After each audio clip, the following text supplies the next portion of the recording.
Hi, this is Ankit Tiwari और आप देख रहे हैं मेरा YouTube channel motivation for all.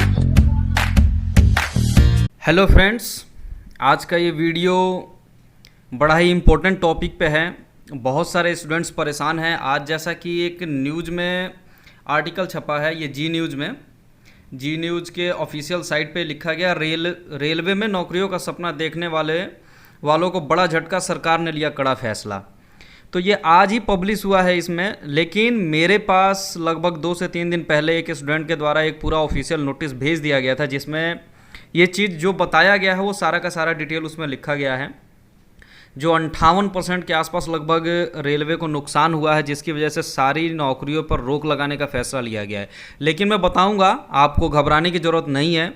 सभी स्टूडेंट्स जो ज्वाइनिंग का इंतज़ार कर रहे हैं या फिर जो एएलपी टेक्नीशियन वगैरह के वेटिंग में हैं, उन सभी के लिए घबराने की बात नहीं है। पूरा ऑफिशियल आपको नोटिस दिखाऊंगा। मेरे पास टाइम ना होने की वजह से मैं ये वीडियो जल्दी नहीं बना पाया था। नोटिस मेरे पास 2-3 दिन पहले ही आ चुका था, तो उस नोटिस को देखेंगे। इसमें जैसा कि ये लिखा हुआ है कि थोड़ा सा इसको मैं पढ़ देता हूँ, उसके बाद फिर आगे चलेंगे।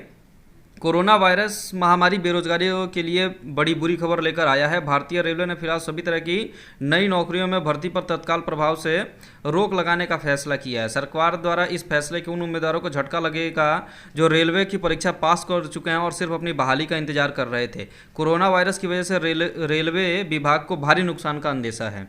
तो ये आर्टिकल ज़रूर छपा है, लेकिन मैं आपको ओरिजिनल जो ऑफिशियल न्यूज़ है उसके बारे में दिखाता हूँ। बहुत सारे न्यूज़पेपर में थोड़ी बहुत ऊंच नीच हो जाती है, सही खबर नहीं छाप पाते हैं। हालांकि वो रिलेटेड उसी से है, लेकिन पूरा परफेक्ट न्यूज़ नहीं हो पाता है। तो चलिए एक बार ऑफिशियल वेबसाइट, ये ऑफिशियल नोटिस जो है, ये इसको देखेंगे।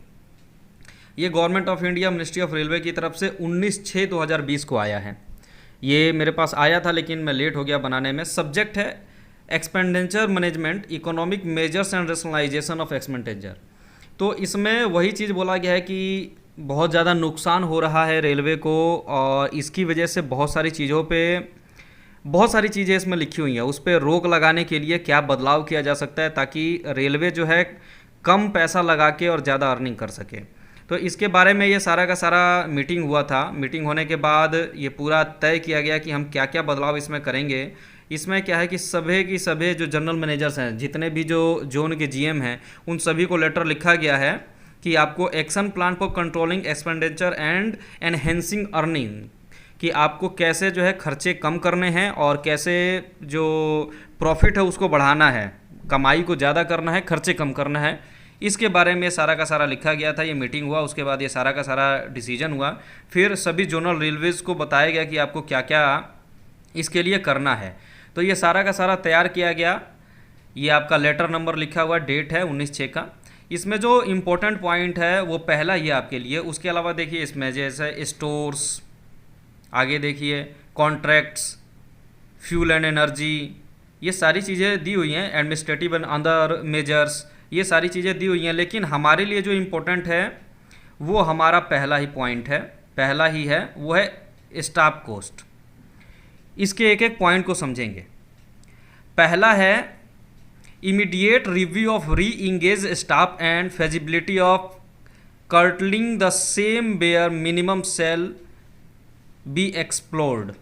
मतलब रिटायरमेंट के बाद कुछ लोगों को दोबारा से रेलवे रख लेता है नौकरी के लिए अपने ज़रूरत के अनुसार। तो ये बोला गया है कि आप उनको रिव्यू कीजिए कि कितनों की हकीकत में ज़रूरत है, और जिनकी ज़रूरत नहीं है उनको फ्री किया जाए, उनको नहीं रखा जाए। वो ऑलरेडी रिटायर्ड हो चुके हैं और आपके पास अभी अगर ज़रूरत नहीं है तो उनको ज़बरदस्ती ना रखें, उनको हटाइए। जितने मिनिमम में आपका काम चल सके उतनों को ही रखिए। नेक्स्ट पॉइंट है बहुत इंपॉर्टेंट, जो बी पॉइंट है, freeze new post creation except safety related post. तो मैं यही चीज़ बोलना चाहता हूँ कि जो भी एलपी टेक्नीशियन और जेई इन सभी से रिलेटेड है, उनको घबराने की बिल्कुल भी ज़रूरत नहीं है।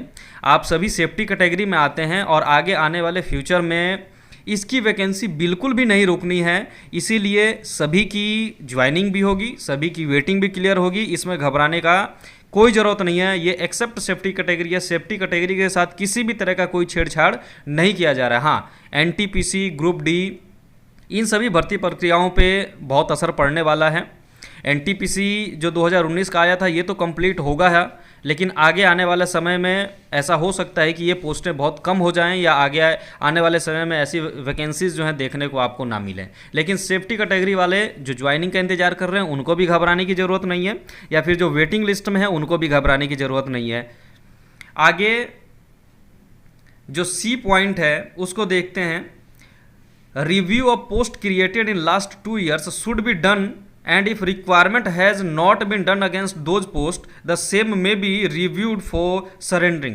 मतलब ये बोल रहा है कि जो 2 साल में जो भी पोस्ट को रिव्यू किया गया, अगर अभी तक उस पर रिक्रूटमेंट नहीं किया गया है तो उनको सरेंडर कर दिया जाए, मतलब उन पोस्टों को ख़त्म कर दिया जाए। इसमें आपका सेफ्टी कैटेगरी नहीं शामिल है, सेफ्टी कैटेगरी के लिए आपको परेशान होने की ज़रूरत नहीं है।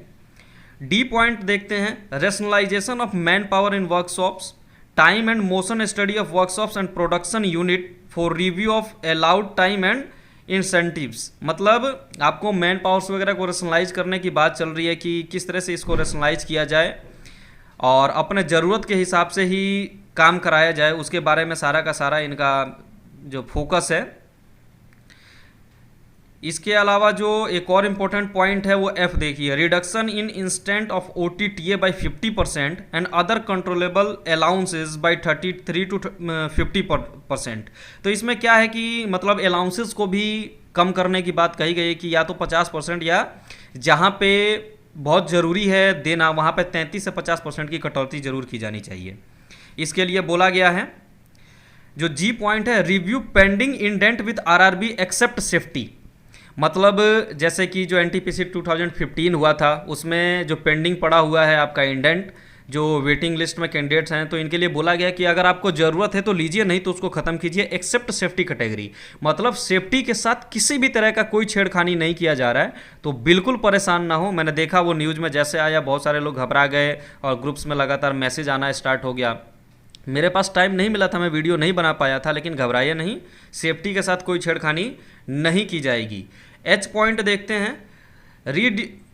Redeployment should be done to ensure utilisation of existing man power for multi scaling. ये पहले भी एक आया है नोटिस, उसके बारे में भी मैं काफ़ी समय पहले मेरे पास आ गया था, जो कोस्ट कटिंग का आया था। मैं उस पर भी वीडियो नहीं बना पाया हूँ, जल्दी ही मैं उसके बारे में भी लेके आऊँगा। उसमें मल्टी स्केलिंग की बात कही गई है, बहुत सारे पोर्ट्स को एक दूसरे के साथ मर्ज किया गया है, तो उसके बारे में भी इन्फॉर्मेशन दूंगा। थोड़ा समय का अभाव है जिसकी वजह से मैं नहीं कर पा रहा हूँ ये सारा कुछ, लेकिन ये मैंने देखा बहुत सारे स्टूडेंट्स परेशान थे, इसलिए मैंने सोचा कि इसको जल्द से जल्द ये वीडियो बना के और अपलोड किया जाए और आप सभी की प्रॉब्लम को दूर किया जाए। तो सेफ्टी कैटेगरी वाले बिल्कुल परेशान ना हो। ALP टेक्नीशियन, JEE टेक्नीशियन की काफ़ी सारी पोस्ट सेफ्टी कैटेगरी में आता है, JEE सेफ्टी कैटेगरी में आता है, ALP सेफ्टी कैटेगरी में आता है। ALP की सारी सीरीज असिस्टेंट लोको पायलट से लेके चीफ लोको इंस्पेक्टर तक सारे के सारे जो हैं सेफ्टी कैटेगरी का हिस्सा हैं। तो सेफ्टी कैटेगरी बिल्कुल पूरी तरह से सुरक्षित है। पहले भी जो प्राइवेटाइजेशन को इम्प्लीमेंट करने की इंडियन रेलवे में बात चल रही थी, उस टाइम पे भी सेफ्टी कैटेगरी को हटा दिया गया था। सेफ्टी कैटेगरी को रिव्यू किया गया था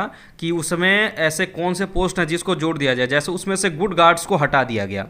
गुड गार्ड्स अब सेफ्टी कैटेगरी का हिस्सा नहीं है, लेकिन बाकी सारी चीज़ों को रिव्यू करके और उनको सेफ्टी कैटेगरी में रखा गया। जैसे सेंटर, पॉइंटमैन, ये टेक्नीशियन के कुछ सारे पोस्ट हैं, बाकी सबका नाम मेरे को याद नहीं है। वो PDF भी मेरे पास पड़ा है और एक वीडियो भी मैंने उसके ऊपर बनाया है कि सेफ्टी कैटेगरी के अंदर कौन कौन से टेक्नीशियन की पोस्ट आती है, ALP आते हैं, JEE की पोस्ट आती है, ये सारे उसमें मैंने बताया है। तो एक बार वो वीडियो भी, जिनको ये जानना है कि कौन सी सेफ्टी कैटेगरी में आते हैं, वो ज़रूर देखें। और अभी इस नोटिस के माध्यम से मैंने सभी को बता दिया है, स्पेशली LP टेक्नीशियंस को, कि घबराने की ज़रूरत नहीं है। जिनकी भी ज्वाइनिंग पेंडिंग है उनकी ज्वाइनिंग होगी, और जो बचे हुए वेटिंग कैंडिडेट्स हैं उनको भी आने वाले फ्यूचर में उनको ले लिया जाएगा। बिल्कुल ना घबराएं, बिल्कुल परेशान ना हो। बहुत बहुत धन्यवाद।